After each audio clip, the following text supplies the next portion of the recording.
Welcome to my realm, child. A realm of despair.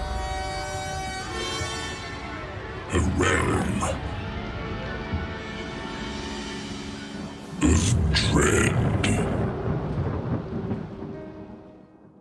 Dread Nautical begins in the bowels of a cruise ship, taken over by an evil force with little hope for salvation. The majority of the passengers have already been lost, as most have been turned into a horde of monsters scouring the ship for flesh to feast.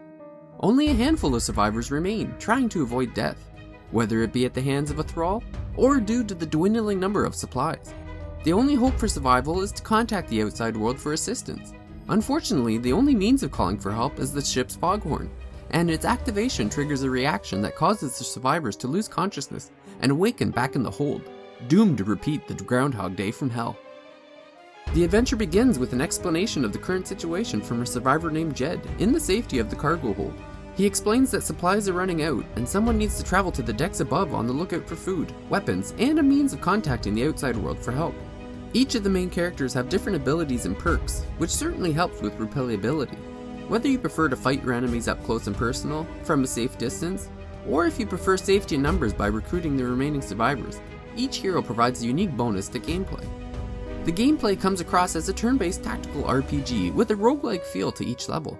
Each deck contains a number of different rooms that can be explored in search for the necessary supplies to survive. The view is isometric, and movement is achieved by selecting a square on the map in which you'd like the party to walk to. The objective to each deck can fluctuate or change on the fly. The hero may start out simply looking for the foghorn to call for help, but the appearance of another survivor may require certain conditions to be met before blowing the horn. All I do need now is a cup of tea. Find me some. The deck ends once the horn has been blown and the hero's party awakens back in the hold, but with access to a new deck.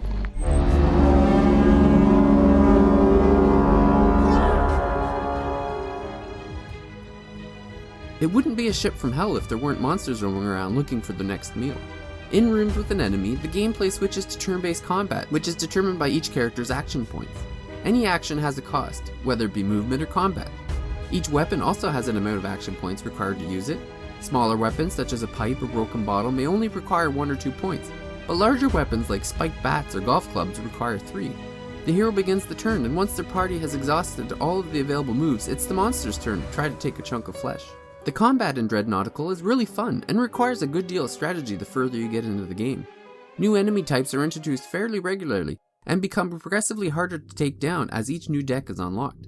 Basic enemies such as thralls are fairly easy to take out unscathed, but the appearance of enemies with a ranged attack or those that can take a higher amount of damage require thought and preparation. Further strategy is required in the case of what to use to dispatch an enemy, as all of the weapons have limited use and must be repaired in order to reuse them. The strategy doesn't end with just combat or inventory management, as Dread Nautical also features a relationship mechanic with the numerous NPCs found throughout the ship. All of the characters have their own personalities and have a meter that is affected by the responses chosen by the hero. Make them angry and they'll be less inclined to help you. Respond positively and they could provide useful resources and potentially join your party when a high enough affinity has been met. An element of risk and reward is prevalent, since taking on more survivors also means more mouths to feed. When survivors become hungry, their performance is affected, which can result in stat declines such as lower health and action points. The entire presentation of Dread Nautical is pretty impressive. Apart from some longer load times, the game engine runs rather smoothly even with a large number of characters in a given area. The artwork is colorful and interesting, though the minimal variety of rooms to explore does feel repetitive after a while. New room types are unlocked the further you go, but generally speaking, each deck has the same staple of room types for the majority of the map. They may not have moving mouths, but each of the characters of Dread Nautical has its own voice acting.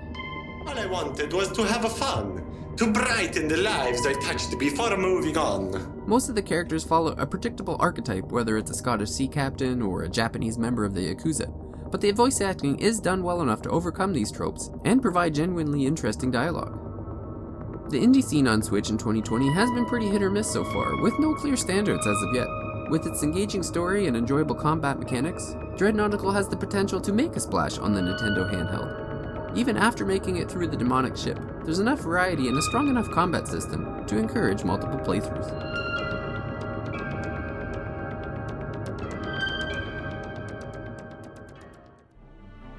Thank you very much for watching our review on The Thirsty Mage. If you enjoyed this review, please make sure to like and subscribe below. And make sure to head over to thethirstymage.com for additional news and reviews and video game coverage.